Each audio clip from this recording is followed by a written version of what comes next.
Free game. Let me tell you niggas something that you might not know about yourself. You are an artist. You're like, oh damn, I don't paint, I don't draw, I don't write, I don't create. Yes you do. Let me tell you why. You speak a language and you craft together words to try to express yourself or express how you feel. In essence, that is an art. What I'm entirely getting at is language itself is an art. And given, just like art, it provides ambiguity. Language isn't always concrete. Matter of fact, it's rarely concrete. If you ain't asking somebody yes or no, if you're giving a take or an opinion, it's going to be relative. Why? Because, like I said, language is flexible. A lot of people learn language not through Webster's dictionary and learning the objective definition, but you learn language through context. Your household, your environment, your friends, your city, your region. So you have a different meaning of a word, such as loyalty, or such as what it means to be real, such as nigga. Context changed depending on your structure and how you was brought up. So the goal for us is to try to understand the context of the words that the next motherfucker's saying. This is what leads to better communication. Because I feel a lot of times we trade off words and we take someone else's words and then we project our context of that word, and that's when the miscommunication happens. For example, let's say we arguing about whether or not we think somebody is smart. Like, I think this person is smart. And then like, I disagree. I don't think that nigga's smart. And now y'all going back and forth about why someone is or isn't smart, but y'all haven't established the main premise of what does smart mean to you. How do you perceive smart?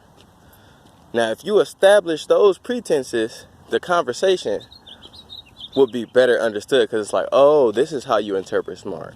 You think a bachelor's degree or going to college or getting a higher education means smart to you. I think having a 360 degrees of knowledge, having a self-awareness is smart to me. Those are just examples. But if you establish those pretenses and try to understand the words coming out the next nigga mouth, it can help better our communication. Our communication is fucked up. Your own spouse don't understand you. And you don't understand why your spouse don't understand you. Because none of y'all trying to understand. What y'all essentially are doing is projecting each other's context on the words that your spouse or your friend or your counterpart is using at the moment.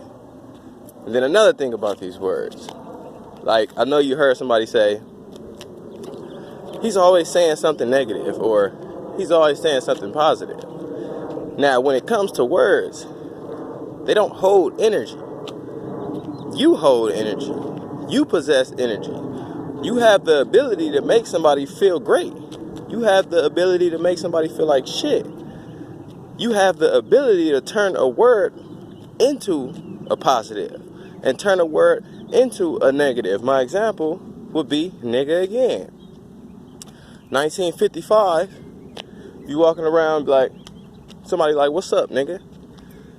You might not be as receptive to the positive within that context, because nigga has always been associated with demeaning, undermining undertones. So when you hear nigga, you might feel the negativity. But it's not the word. It's how you took the word and how you made it turn you negative. Words can be powerful and they can be powerless. It depends on who's receiving it.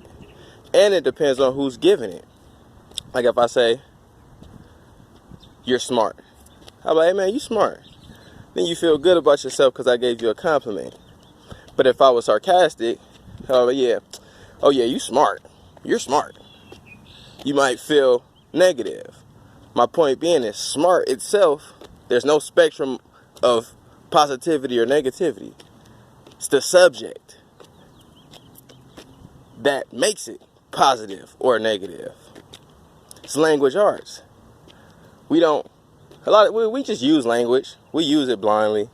We don't, I guess it's called semiotics, where you study language and study the structure of words, but niggas ain't into that, so niggas don't appreciate the beauty of it to try to come to a better understanding of what the next nigga talking about, or to even just sit and focus on how your context can be twisted, or how your context can be viewed from somebody else's perspective. Words don't have any energy.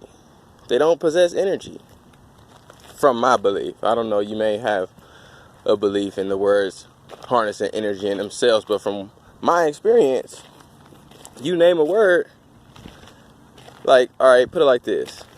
If somebody was to say, I'm ugly, like, nigga, you ugly. It's up to me now. I have the energy. I got the power. I can make that word powerful and I can make it powerless, depending on my interpretation of it. If I acknowledge, okay, that's just his perspective, that means nothing to me. That's not associated with me. You can't associate yourself with words. They minimally express you.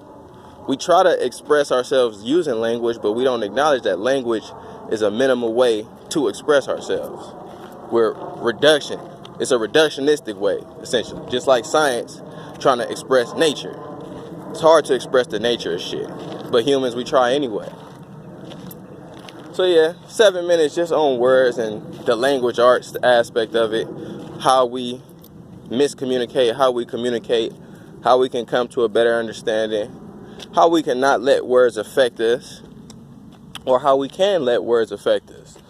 If you hear words that may be conducive to your health, you might try to find sources that convey those messages that'll help uplift your spirits. If you hear words that don't uplift your spirits and make you feel down and make you feel negative, then either you can do two things. You can veer away from it, which won't alleviate the problem, because if you come across that word again, you're going to have problems.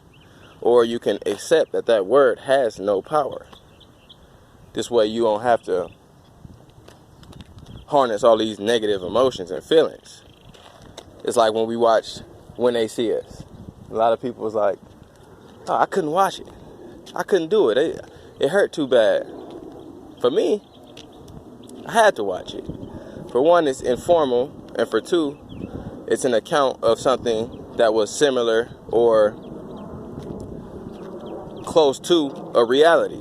So I had to watch it, but I didn't harness negative feelings at this state now. Like, I may have a couple years ago, I may have took those words and took the portrayal of that and got in my feelings. But now it's like, this is just a form of art. And it's expressing a reality that I must be aware of. But I am myself.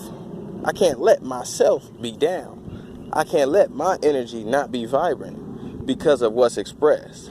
This is how you get emotional control. You can start with words. It's going to reflect people. It's language arts, baby. It's your boy Dame, 9 minutes. I just wanted to talk about words in general, how we use them, how we can use them to our advantage, how we can use them to harness good energy, and how we can use it to detract ourselves from bad energy.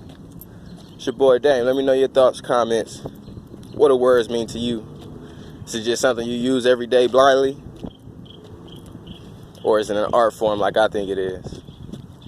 It's Dame, man. Peace.